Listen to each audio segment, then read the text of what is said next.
कथा प्रारंभ होतु है सुनहु वीर हनुमान। आसन वाय विराजिए तेज पुंज बलवान सियावर रामचंद्र जी की जय। समाचार को सुनते ही हिमाचल उसी समय नारद जी और सप्त ऋषियों को साथ लेकर अपने घर गए। तब नारद सब ही समझावा पूर्व कथा प्रसंग सुनावा। मयना सत्य सुनो मम बानी जगदम्बा तब सुता भवानी। तब नारद जी ने पूर्व जन्म की कथा सुनाकर सबको समझाया और कहा कि हे मैया, हे मैना, तुम मेरी सच्ची बात सुनो। तुम्हारी ये लड़की साक्षात जगत जननी भवानी है। अजा अनादि शक्ति अविनाशिनी सदा शंभु अर्धंग निवासिनी। जगत संभव पालन लय कारिणी निज इच्छा लीला बपु धारिणी। ये अजन्मा अनादि और अविनाशिनी शक्ति है, सदा शिव जी के अर्धांग में रहती हैं।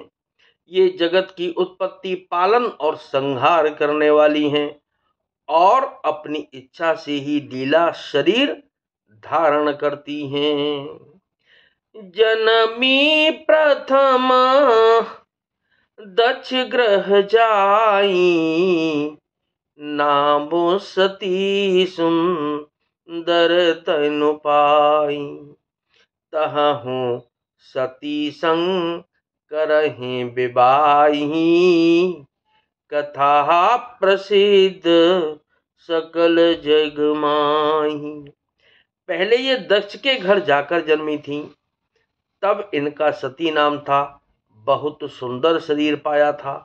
वहां भी सती शंकर जी से ही ब्याही गई थीं। यह कथा सारे जगत में प्रसिद्ध है।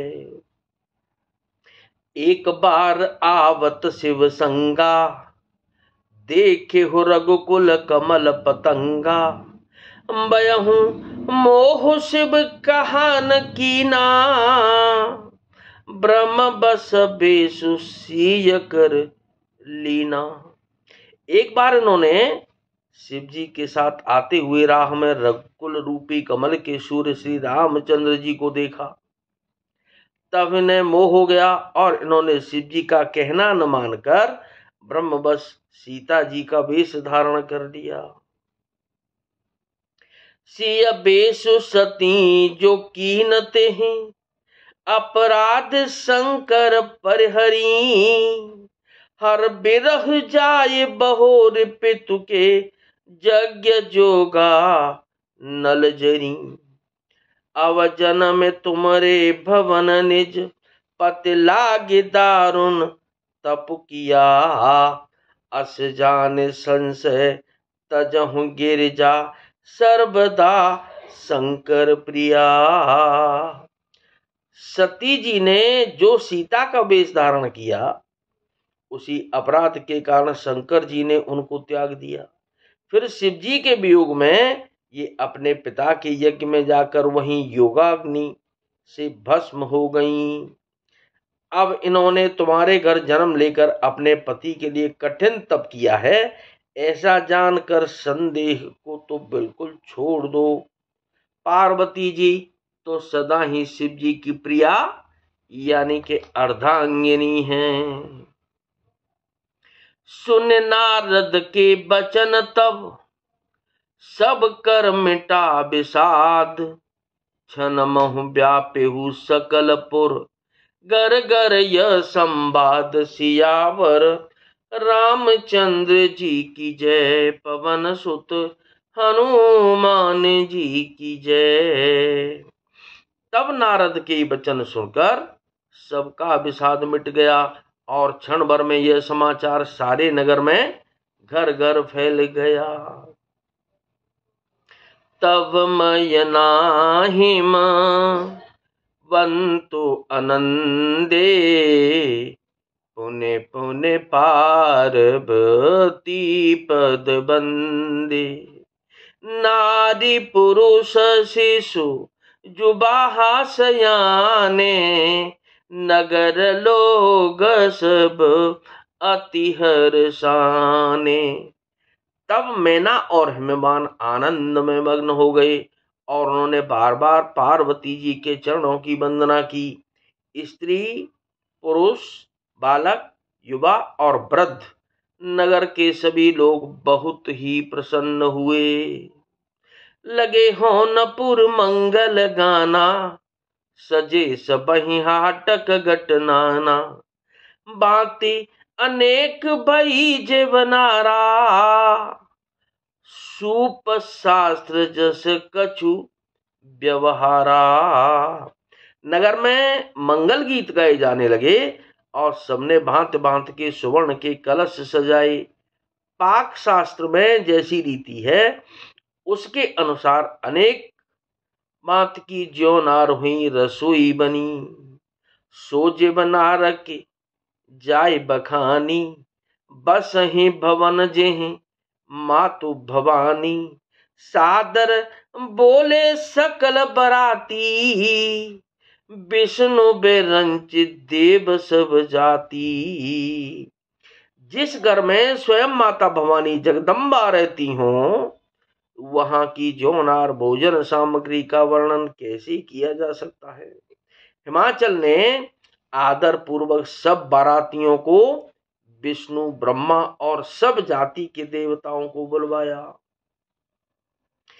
विविधि पांति बैठी जीवनारा, लागे परोसन निपुण सुआरा। नारी वृंद सुर जेवत जानी, लगी देन गारी मृदुबानी। भोजन करने वालों की बहुत सी पंगतें बैठी, चतुर रसोइये परोसने लगे। स्त्रियों की मंडलियां देवताओं को भोजन करते जानकर कोमलवाणी से गालियां देने लगी। गारी मधुर स्वर देह सुंदरी, व्यंग्य बचन सुनावही। भोजन करई सुर अति विलंब, विनोद सुन सचु पावही। जेवत जो बड़ो आनंद सो, मुख कोटि हून पर कयो। अचवाहि दीने पान गवने, बास जह जाको रयो।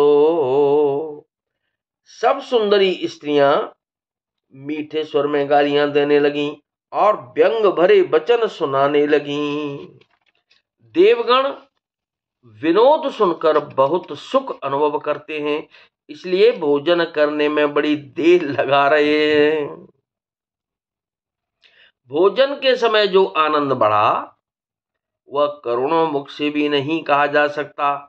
भोजन कर चुकने पर सबके हाथ मुंह धुलवा कर पान दिए गए।